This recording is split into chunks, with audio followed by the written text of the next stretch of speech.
The Anzac Day duel between the Sydney Roosters and St George Illawarra has become entrenched as a special occasion on our great nation's sporting calendar.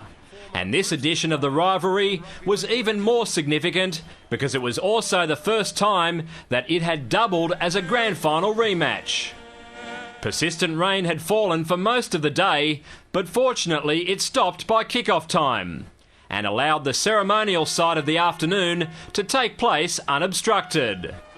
The first real chance of this encounter fell to the Dragons, and it was only the cover of Sean Kenny Dow that prevented Brett Morris from opening his account for 2011. Cooper, quick hands, Morris searching for his first four-pointer. Clean breaks were hard to come by in the first 40, however the Premiers seemed the most likely side to do it.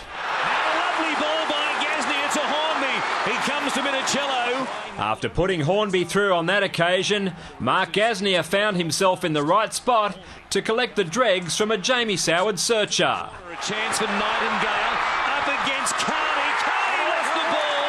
Gasnier came through, and the Dragons might have their first try. Soward's reliable left boot turned 4 into 6. This affair was always going to take the form of football trench warfare, but that was especially so on the heavy track, with the normally disciplined Dragons making the assignment much harder than it should have been. And then Michael Wayman gives the referee a bit of free advice, and it costs him a penalty, and 10 metres. However, the Premier's defence remained resolute and worthy of the occasion, as they bravely repelled raid after Rooster raid. It's Nightingale up against Carney once again. It's a mismatch. Sydney's best opportunity evolved on the left late in the half. However, the last pass from Phil Graham was deemed forward. You have to take your chances against the Dragons. You may only get 4 or 5.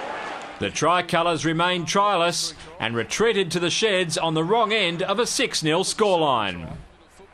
The second half had a horrible start for the hosts when Jared Warrior-Hargreaves surrendered possession on the very first tackle.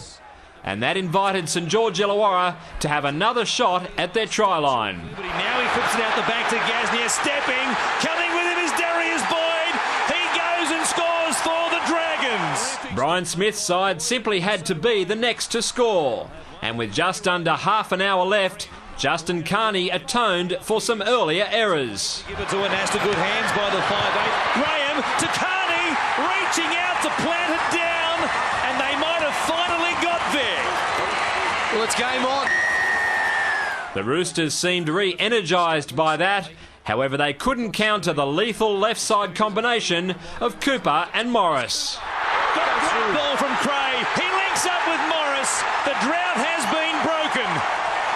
Brett Morris gets his first of the season, and what an important try it is. That inflated the difference to a seemingly safe 14 points before Mitchell Pearce gave his team a slender ray of hope when he dashed 70 metres from a stray Saints pass. Picked up by Mitchell Pearce. Now there's a race. Cooper is chasing. Pearce showing plenty of speed. So is Soward, and Mitchell Pearce keeps the Roosters alive. Ben Cray might have been the man responsible for that blunder, but redemption wasn't far away. And an intercept taken by Ben Cray. He'll run 80 metres and score.